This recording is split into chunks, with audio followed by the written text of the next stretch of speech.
ban suggesting the Magnitsky Act, which is a tough American-Canadian act against misbehaving Russians, is going to be applied in Britain. There's the Sunday Times got a different take on the story. They're talking about all the Russians who've been paying large amounts of money into the Conservative Party's coffers. Marina Litvinenko, who's going to be on the programme shortly, has been talking about that story as well.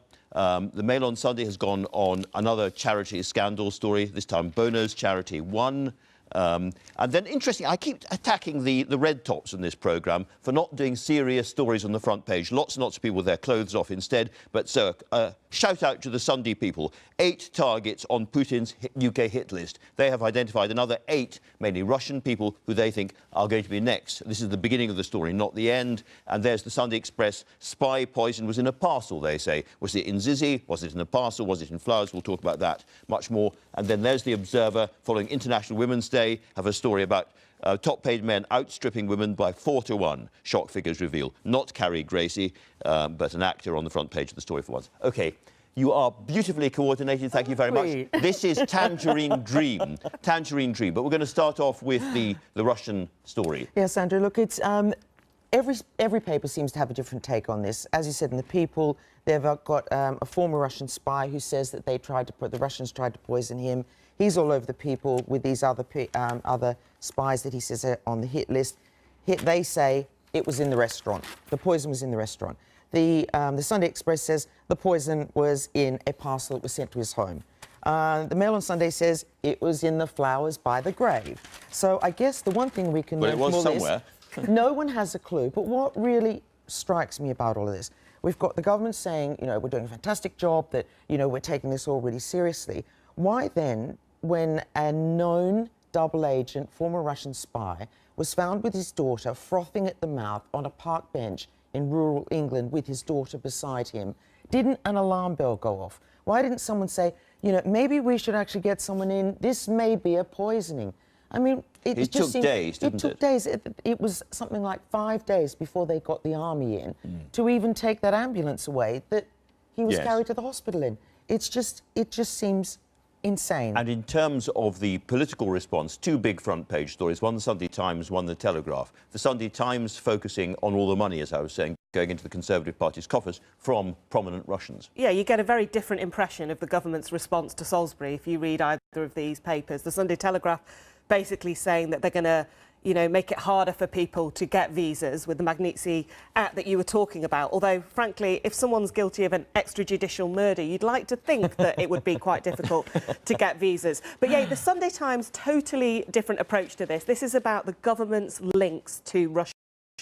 Oligarchs and the amount of money that has been given to the Conservative Party in particular. When Theresa May first came into power, aides said that she would sup with a long spoon when it came to Moscow. Well, it turns out that the long spoon was quite effective at getting quite a lot of money in, £826,000 from Russian-linked supporters since July 2016. At this stage, we should say we have no proven link to the Kremlin. This is all supposition. Yeah, absolutely. And they're just kind of trying to... They're nice Russians, aren't they? They're very nice Russian billionaires that are here. There are plenty of nice Russians. That the Sunday Times is clearly linking this to the Salisbury thing in some ways, because they have quotes in here where they have cabinet ministers privately accusing the Prime Minister of a limp response. And apparently people were furious when she slapped down Boris Johnson in a cabinet meeting for saying Russia was responsible for the poisoning. I wonder who briefed that. Well, she actually also said this week, didn't she, that when we find out who's responsible for this, there will be serious repercussions. It took them nearly 10 years to get I can never pronounce his name. Litvinenko.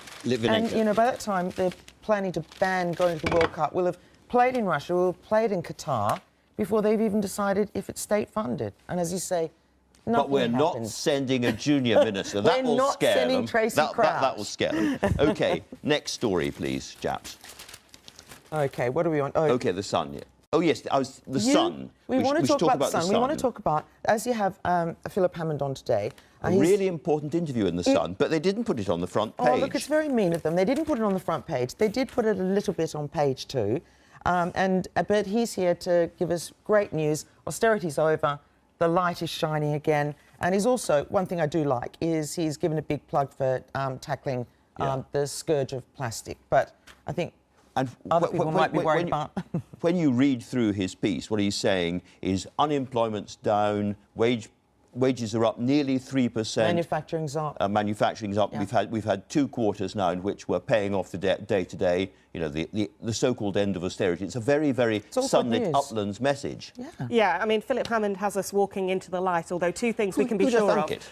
Well, one Philip thing we Hammond can be cheering us sure of, up. he's not going to switch the light on Tuesday, because if expectation management is to be believed, he's going to do hardly anything at all when it comes to the spring statement. But also, before the light, quite a lot of darkness. This story here in The Observer about millions of families basically facing the deepest benefit cuts in years. These are things that have already been announced but are coming into action this year, and they're going to hit 11 million families, many of them the just about managing group that the government says it wants to help. And I do think you have to be careful with the language you use around austerity. More than one politician has got in trouble previously for suggesting that we're about to start prancing into the sunny. Absolutely. I don't think he's going to be all that prancing today, do you? I think it'll be more... We'll be watching and hoping for a bit of prance. I would like some prance. Now, great cartoon on the big story of the week, really. It's a hugely important story that Donald Trump tweeted that he's going to meet up with the North Korean leader. And you don't often get a story completely encapsulated in one cartoon. The short, fat maniac rocket man, I believe, says Trump. The old mentally deranged dotard, I presume, with a nice nuclear warhead there. And we should say this is a very, very clever take on a famous cartoon by David Lowe. He was the great wartime cartoonist, and that was originally the Molotov-Ribbentrop Pact between Stalin. That was Hitler, that was Stalin. And it's a very, very clever, beautifully drawn and very accurate take on one of the world's most famous cartoons. So I think he's showing off, don't you? Yeah, definitely. Well, we don't need to say any more about that. And then this is back to domestic politics, but I love this. You know, when you use WhatsApp and you think that it's really quite private. Yeah. Well, it turns Encrypted. out that it doesn't always work that way. This is a massive leak to BuzzFeed of the WhatsApp messages between the European Research Group, which is essentially the Tories' backbench Brexiteers. And it starts off with their response when Anna Soubry, ardent Remainer, essentially said that Theresa May should fling them out of the party. And I love this. Ian Duncan-Smith, former leader, you can just imagine his tone on this, comes in. My suggestion is that colleagues should not engage in this. Although immediately they engage. Yeah. We have a message here from Anne Main, the MP for St Albans, who basically says she wants a badge with 35 stars, which is the number that Anna Soubry said there were of Brexiteers, a pair of swivel eyes, and I shall wear it with pride. And then a few minutes later, she added, stay focused, we march on to win. And don't forget, they're not a big fan of Philip Hammond. They actually repeatedly call him Philly No Mates. Very, very mean. But this is what this is one of those what they are really thinking stories. They come onto programmes and they're very, very restrained in their language. Between themselves, they're furious. Yeah, and they even have agreed to, you know, lines that they're agreeing to take. And they're really furious about some of the things Theresa May has done, really furious about the idea that EU citizens will continue to have free movement during transition. It's really quite telling. And as it's a Sunday morning, you're not reading out some of the more abusive bits that swear words. We're not having any of them. So that's divisions on the Conservative side of the divide, but there's a lot of it as well about this titanic struggle going on in the Labour Party for the General Secretaryship with John Lansman, creator, I don't know if Momentum has leaders, but creator and co-leader of Momentum on the one side, and then the Unite candidate on the other, Jenny Formby. So it's unions versus the mass movement is the challenge facing the Labour Party. Yeah, groups which you thought were on the same side. But, you know, the leadership appears to be more backing the Unite candidate in this. But John Lansman clearly wanted to throw it open. I thought it was quite nice. He suggested that female members of the Labour Party should feel free to come forward and put their names forward. And now there's a kind of inspired by Lansman hashtag with loads of women applying for the role. So let's see where that goes. It's a genuine, interesting problem for them in a sense, because the unions have always been at the heart of the Labour movement right from the start, and yet they've now got, I think, the most successful mass membership party in Europe, and they want to give those people some power. And they're isolating them. Well, that's what John Lansman's background to this is, that he believes that the members should have the power. Yeah. Politicians fighting like rats in sacks. No surprises. There's a new story. OK, what next? Do you want to do dogs? Yes, let's do dogs. I think on a Sunday morning, it's just Crufts is on at the moment, and it's completely captivating. I mean, although when you see these wonderful animals just sort of, you know, running along with all their beautiful fur flying around, This is what the poor little guys look like beforehand. I mean, I wouldn't even do that to myself to get back my hair looking good. Would you? Not. No, no, indeed. But it's worth the watch, and I think the final might even be tonight. You've got a very interesting story there about a graduate suing, I think, Anushka. Yeah, this is really interesting. So essentially, this graduate, who was from Hong Kong but is now living in London, came and applied for a degree at Anglia Ruskin University. And one of the promises in the prospectus was you're going to have massive opportunities for employment afterwards. Well, she has concluded that it was in fact a Mickey Mouse degree, and she doesn't have all those opportunities, and she's actually suing the university because, and this is the thing that's changing, students essentially are seeing themselves as customers now and saying, am I going to get what you are promising?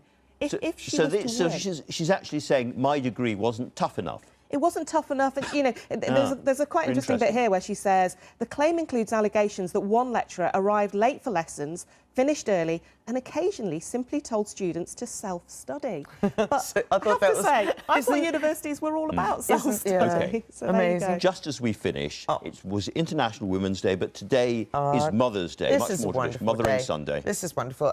Gary Oldman, you know, fresh from his Oscar win, he's with his mum on Mother's Day, and I think the lovely thing about him is it's not just that he goes on about his mum as he did in his speech. When he moved to America, he brought her over with him. The last few years when she got really frail, she now lives with him. That's the way to treat your mum. Did you remember to send your mum flowers? I did. Thanks, Mum. I did. She got them. I know that, so I'm all right this year. Time to stick